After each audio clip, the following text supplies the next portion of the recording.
Hi, everyone. David Aragona and Mike Beer here taking a look at one of two $1 million stakes races for the 2-year-olds on Sunday at Kentucky Downs. Race 9 is the Juvenile Mile for the males, going the 1 mile distance over that undulating turf course in Franklin, Kentucky. And Mike, we are going to have a substantial favorite here, I would imagine, in the number 7 Street Beast, who not only ran one of the fastest races of anybody in here last time, but did so over this Kentucky Downs course, just coming back on short rest. Yeah, I mean, he's the most logical horse in here for sure. This field did not come up tough, considering how much money's on the line here. Not only did this horse, run the fastest race when he broke his maiden last time, but he did it over this turf course, and he took down an odds-on favorite in the process. Yeah, I think our colleague Marcus Hirsch put it well when he said they're running a $1 million first level allowance race on Sunday at Kentucky Downs. And that's even generous because there are a few maidens in this first level allowance race. And yeah, not the strongest field for $1 million. Let's go to this Timeform US pace projector to see how this field could sort itself out in the early going. And I imagine they're going to get aggressive with the number 1 Awesome Connection again, Mike. He's a horse that showed speed sprinting last time from the rail post. They're probably going to go forward. Street Beast has shown good tactical speed. And the number 9 Chalky White, if he handles the turf, another horse that's probably going to be involved in this pace. Yeah, we'll see how the pace plays out. Everybody's so lightly raced here. You have a bunch of horses stretching out and a few surface switchers as well. So it's a little murky, but yeah, it feels like you're going to get speed from the one who just wired a field to break his maiden. The good news on this pace projector for the favorite is, he does seem like he's got that kind of running style, David, where he can just sort of sit up close. He doesn't have to be on the lead.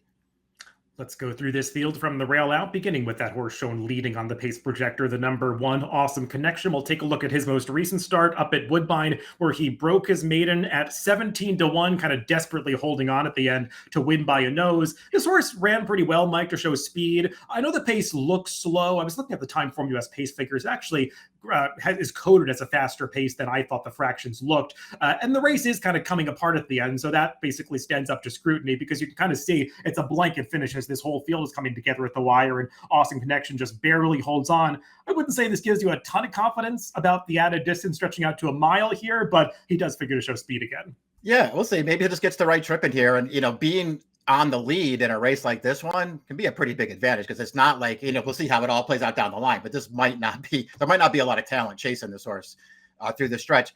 I just didn't like his win last time enough to really want to bet him in here, David, as I guess one of the favorites. I don't know what kind of price he's going to be, but, I guess he could take money in here. He ran fine in there. I'll give him extra credit for, sort of digging in there because when you watch that replay, he looked like he was in deep water at the 8th pole and he somehow held on, but he did hold on.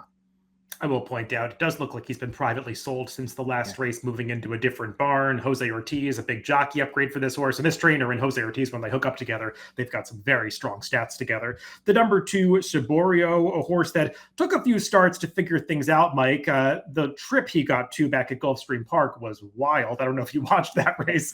But last time out, things worked out much better for him at Kentucky Downs. He didn't get the job done. It was run down to the late stages, but at least he kind of put things together. I'm just not sure how strong that race was, even compared to this one that's not the strongest stakes race. I agree. And yeah, I like that he moved forward a little bit last time off of, you're right, a really brutal trip, 2 starts back. And I do feel like the horse that beat him last time has a chance to be pretty good.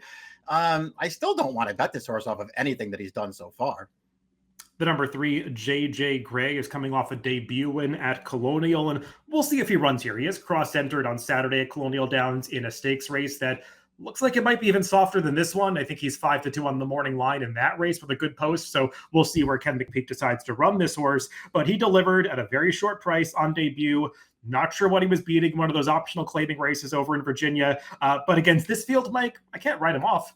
I agree with you. I don't know if he'll run here or not. I kind of feel like just the way that this race shaped up, for the purse that's on the line here, McPeak should probably leave him here or bring him here and run him in this race. It's just not that tough a spot. And I actually feel like this horse did some really good things when he won first time. And I know it wasn't an open maiden special weight race. Maybe it wasn't a good field, but I just like he showed handy speed from the outside. He held his position. A bunch of horses moved early in there, right past this horse on the back. So she just held his position. He was very comfortable with those horses moving on him. And then he easily closed down a horse who was on a clear lead in the stretch. I don't know. I just think he ran way better than it looks on paper at his first start.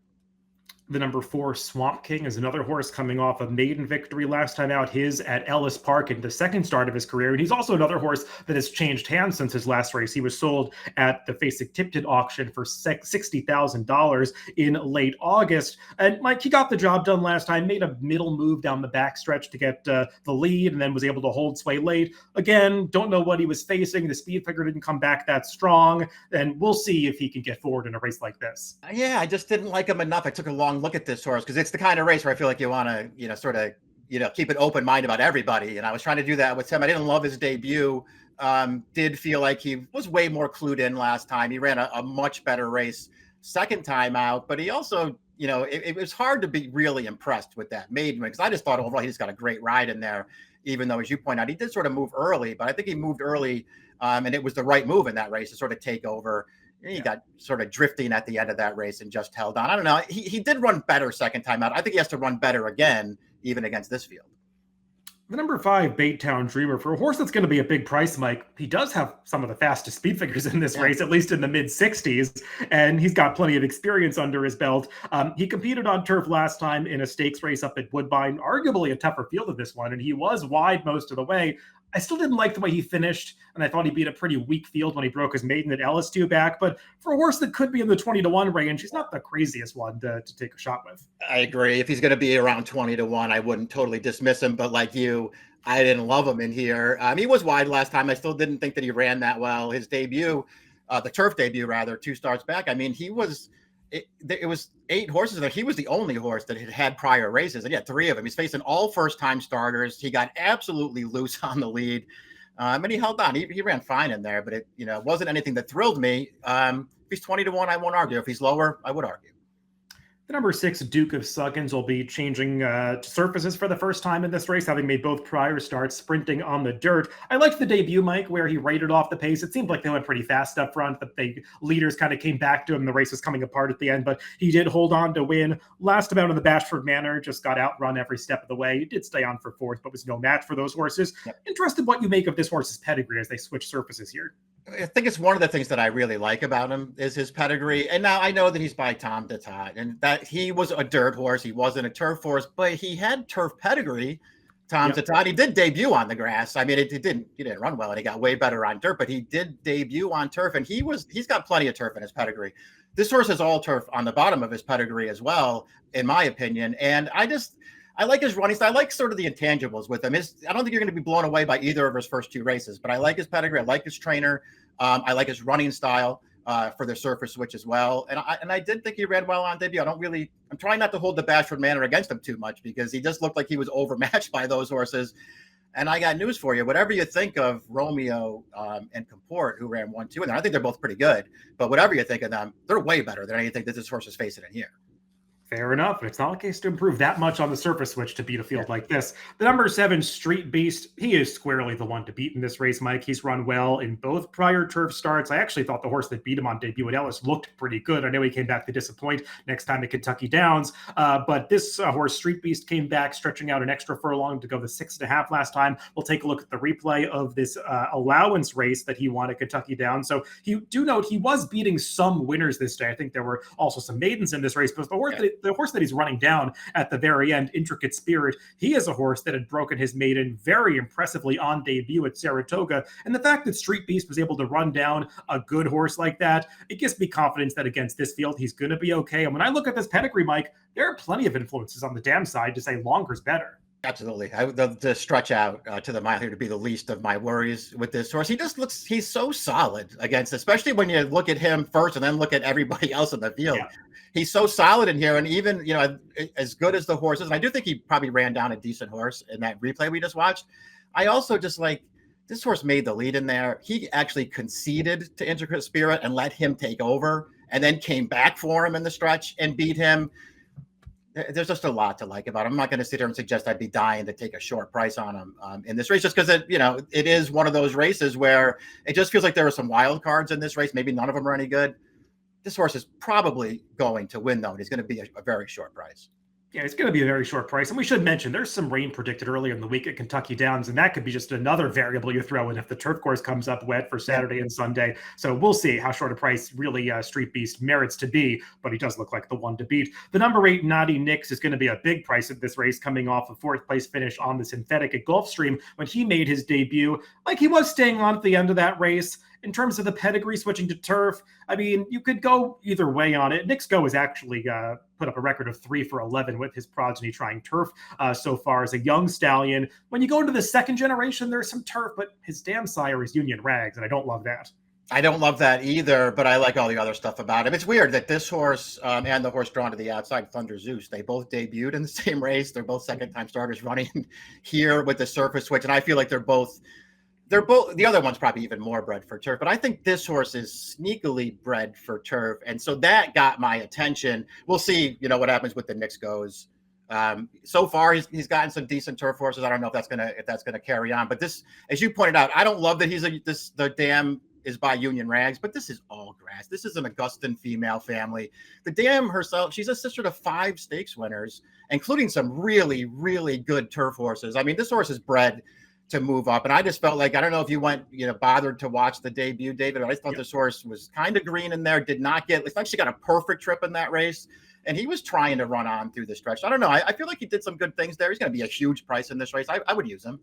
Yeah, well, we won't get to picks just yet, but I've got this horse in my top 4. He galloped out best of all in that race and looked like distance would help him. We'll see. He's going to be a big price for connections that have had a tough year so far. The number 9, Shocky White, has a lot of early speed, but he showed it on the dirt so far, Mike. And they have tried to get him on the turf. He was entered for grass in each of his last 2 starts at Saratoga, rained off both times, but he ran well in those off-the-turf races. I really don't think he was beating much of a field when he got the job done last time, but the intention to get the turf is interesting, and there's a little pedigree.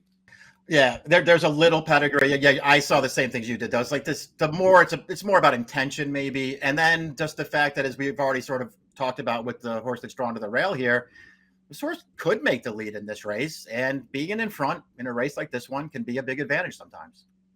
And rounding out the field on the outside is the number 10 Thunder Zeus, coming out of that same off-the-turf synthetic maiden race at 5 furlongs at Gulfstream that Naughty Nix exits. And Mike, Thunder Zeus is probably the one that's a little more immediately appealing when you watch that race, because he was off slowly, was way back early, made a big run around the turn to get himself back into contention, just looked green, was on his left lead, and gave me the impression that he's a horse that would appreciate more distance. And as you indicated earlier, there's plenty of turf in this pedigree. Yeah, he's bred to be fine on the surface. I'm with you. He's just super green in that race. I thought both of these horses exiting that race and running here, I thought they both showed a little run in that race that makes it seem like they do have a little bit of potential. So it's interesting that they're both here.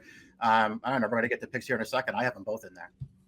Let's go right to picks for this Juvenile Mile on Sunday at Kentucky Downs. And Mike, at the end of the day, I kind of decided this probably isn't a race I'm going to bet. So I'm just going to put the favorite on top, Street Beast. I think he's way the horse to beat, and he's going to be a short price. I just couldn't find an alternative that was interesting enough for me to make it my top pick. I don't blame you. We talked about this before we came on. I said it's very rare that I go through a 10-horse field and I don't like anybody, but that was sort of the case here. Street Beast probably wins. If I bet the race, it's only because there were things that I liked about both the 6 and the 8, and it feels like they're both going to be prices in here. Yeah. And so I feel like I could take a shot here. I'm not going to suggest I'm going to bet a ton of money. I could lose 40 or 50 bucks on this race, though, betting one of those horses to win. Duke of Suggins has to be 10 to 1. If they bet this horse down at all and he's under that price, I will not take him. And then maybe it feels like the 8's going to be a huge price in here. So if Duke and Suggins, I don't get the price on him, I'll have a few dollars on the 8 to win. 6, 8, 10, 7 for Mike, and 7, 10, 3, 8 for me in race 9 at Kentucky Downs on Sunday, the Juvenile Mile. Good luck if you're playing the races this weekend.